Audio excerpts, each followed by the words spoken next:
آہستہ آہستہ مگر مسلسل چلنا کامیابی کی ضمانت ہے۔ مضبوط رہو، زندگی کمزور لوگوں کو قبول نہیں کرتی۔ آزادی، گلے شکوے وہاں اچھے لگتے ہیں جہاں اپنا پن ہو، جہاں کسی کو مان رکھنا نہ آتا ہو، وہاں خاموشی سے مسکرا دینا ہی اچھا ہے۔ بلا وجہ اداسی کا بڑا سبب حد سے زیادہ تنہائی اور فراغت ہے۔ کچھ لوگ پرانے تعلق کو دھوکہ دے کر نئے تعلق میں وفا تلاش کرتے ہیں۔ بے بسی کی انتہا ہوتی ہے اس مقام پر جہاں لوگ آپ کو دھوکہ دے کر آپ کا دل توڑ کر بہت غرور سے کہتے ہیں اس میں بھی اللہ تعالی کی کوئی مصلحت ہوگی۔ بول دیتے ہیں سن نہیں سکتے۔ لوگ کتنے عجیب ہوتے ہیں۔ جب اعتبار کسی سے اڑ جائے پھر اگلا بندہ قسم کھائے یا زہر فرق نہیں پڑتا۔ اگر لوگ آپ کے بارے میں رائے قائم کرنے کا حق رکھتے ہیں تو آپ بھی انہیں نظر انداز کرنے کا حق رکھتے ہیں۔ جھوٹ وہ خطرناک بیماری ہے جو عزت کو کھا جاتی ہے۔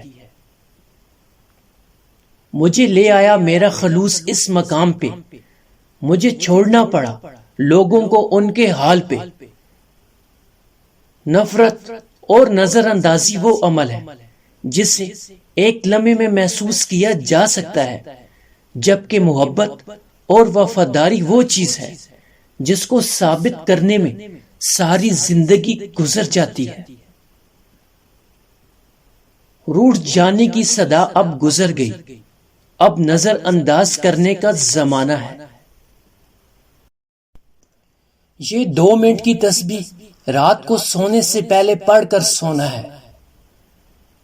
یہ 2 منٹ کی تسبیح پڑھ کر سو جائیں اور اللہ سے رزق کی برکت کی دعا کریں، انشاءاللہ رزق کی ریل پیل ہو جائے گی۔ رزق کے حوالے سے ایک تسبیح ہے، رات کو سونے سے پہلے 2 منٹ کی تسبیح پڑھ لینی ہے، اور اس کے ساتھ ایک کام آپ نے ضرور کرنا ہے۔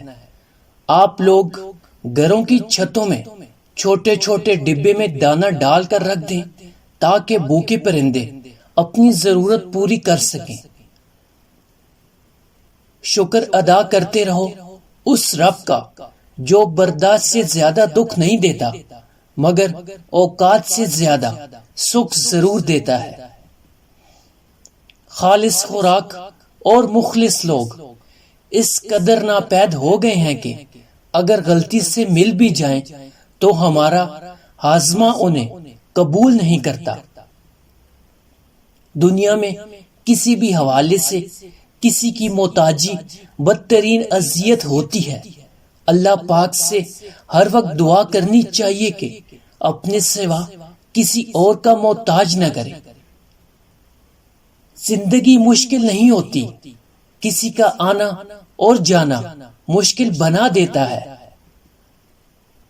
کبھی کبھی سامنے بیٹھے لوگوں سے زیادہ ہزاروں میل دور بیٹھے لوگ آپ کی مسکراہٹ کی وجہ بن جاتے ہیں۔ کوئلے کو اس کا صبر ہیرا بنا دیتا ہے، اور قرآن پاک میں کہا گیا ہے کہ صابرین کا ساتھ خود رب دیتا ہے۔ صبر کو ہر بیت کی کنجی کہا گیا ہے، تو بس صبر ہی ایسی چیز ہے جو نکھار دیتی ہے، سنوار دیتی ہے۔ اس بیمار معاشرے میں ایک لمحہ یہ بھی ہے، یہاں سب کو اپنی دنیا اور دوسروں کی آخرت کی فکر ہے۔ اللہ پاک کی دی ہوئی ڈیل کو اپنی چالاکیاں نہ سمجھو، جس دن اس نے رسی کھینچ لی منہ کے بل گرو گے۔ احساس تعلقات کی بنیاد ہے، اور احساس ہمیشہ وہی شخص کرتا ہے جو خود غرض نہیں ہوتا۔ یہ زمانہ سیرت کا نہیں صورت کا ہے۔ یہاں خوبصورت ہاتھ جلد پیلے ہو جاتے ہیں اور پاکیزہ آنکھیں پردوں کے پیچھے روتی ہیں۔ جب ہم ہر بات کا اپنا ہی مطلب نکالنے لگے تو پھر کسی دوسرے کی دلیل ہمیں کم ہی سمجھ آتی ہے۔ مجھے اپنے ماضی کا دکھ نہیں ہے، دکھ تو صرف اس بات کا ہے کہ غلط لوگوں میں نے بہت وقت ضائع کیا۔ سمجھداری تو یہ ہے کہ جب حالات اور لوگ آپ کے سکون اور آپ کی عزت اور آپ کی اہمیت کو برباد کرنے کی کوشش کریں تو وہاں سے الگ ہو جایا کریں۔ توپ کوئی نہیں چلاتا، پتھر کوئی نہیں مارتا، صرف باتیں ہی رشتوں میں دراڑ ڈال دیتی ہیں اور توڑ دیتی ہیں۔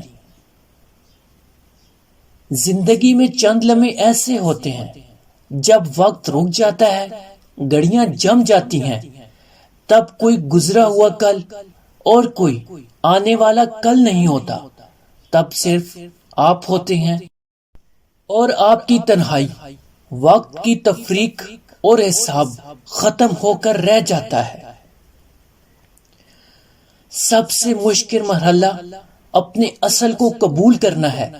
جب انسان یہ کر لیتا ہے تو وہ نظر ہو جاتا ہے اور اس کی سیلف اسٹیم بڑھ جاتی ہے اور وہ خود کے لیے کافی ہو جاتا ہے۔ رشتے اور پودوں کی مثال ایک سی ہے، یہ انسان کی توجہ چاہتے ہیں، اگر ان کو وقت نہ دیا جائے تو یہ مرجھا جاتے ہیں۔ آپ جو دیکھتے ہیں اس پر یقین مت کیجیے، کیونکہ دیکھنے میں تو نمک بھی چینی کی طرح لگتا ہے۔ زندگی بہت مختصر ہے، جب سمجھ آنے لگتی ہے تو دنیا میں رہنے کا وقت بہت کم رہ جاتا ہے۔